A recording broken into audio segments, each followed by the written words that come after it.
Какво се случи с теб, а? Дойдох. Сега да случи с мен. Може ли да се включи камера? Значи, Прекъсва. като дойдох, ми беше много и тъй стеснено вътре в душата. Притеснено. И защото съм оперирана пък и един път тук от горче. Сега втори път ми излиза. И от двете страни имах тук. А сега остана съвсем, но то ще мине. Бог ще ме изцели. И тиния жопаш съм махне. От тази страна имах едно топче. Сега изчезна, сега остана само и това. Може би Господ ми го ставя, дали ще вярвам на него. Аха. Да. От кога изчезна топчето? Сега в момента, както се молим. В момента, Както докато се се молим молихте. някакво тук. Само тук остана той. Тук. Значи топченце изчезна, докато се молихте. Кои се молихте? Ами, дали той беше? Брата Идън. И вие се молихте и какво стана и топченцето изчезна? Да, изчезна от лявата страна, дето си го имах, изчезна. То се пръска тук. И той ще се мани. Слава Сега Богу. се ще имам. Но аз вярвам, че Господ ще го мани. Няма да. Той ще ме оперира, той ще ме изцели.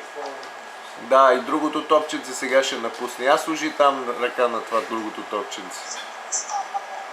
В името на Исус го проклинаме това топченце от корен да се стопи, да изсъхне, да не даде плод до века, нека огъня на Светия Дух да мине през тебе. Ние заповядаме на тази болест и немощ вън от сестрата в името на Исус и топчето да се стопи и да изсъхне от корен и да не даде плод до века. Бъди изцелена, бъди здрава в името на Исус.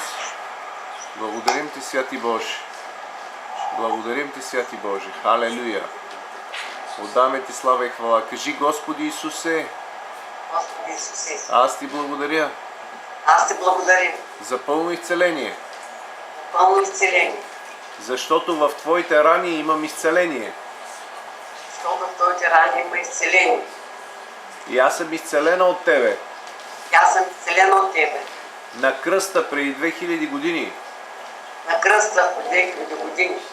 И си приемам изцелението. Си приемам изцелението. И заповядвам на болестта. Заповядам на болестта. Вън от мен Вън от мен. и не се връщай повече в мен. Се пресъй повече в мен. В името на Исус. Името на Исус. Амин. Слава на Бога. Кажи слава на Исуса. Слава на Исус. Слава на Исуса. Слава на Исуса. Айде сега се бутай насам там да видиш топчетата. Там ли са, няма ли ги, какво става? Слава на Бога. Благодарим ти, Исус. Алелуя. Тук няма. Тук няма. Няма ли? Но... То ще ми... Почна да се смалява. Слава на Бога! Слава на Бога. И другото топченце започва да се смалява. Значи то се стопява в момента. Стопява се. В момента от корен се стопява. Благодарим ти, Господи. След малко хич няма да го има. Както казват на турски, ич няма да го има. Хич ли се казва? Така. Слава на Бога.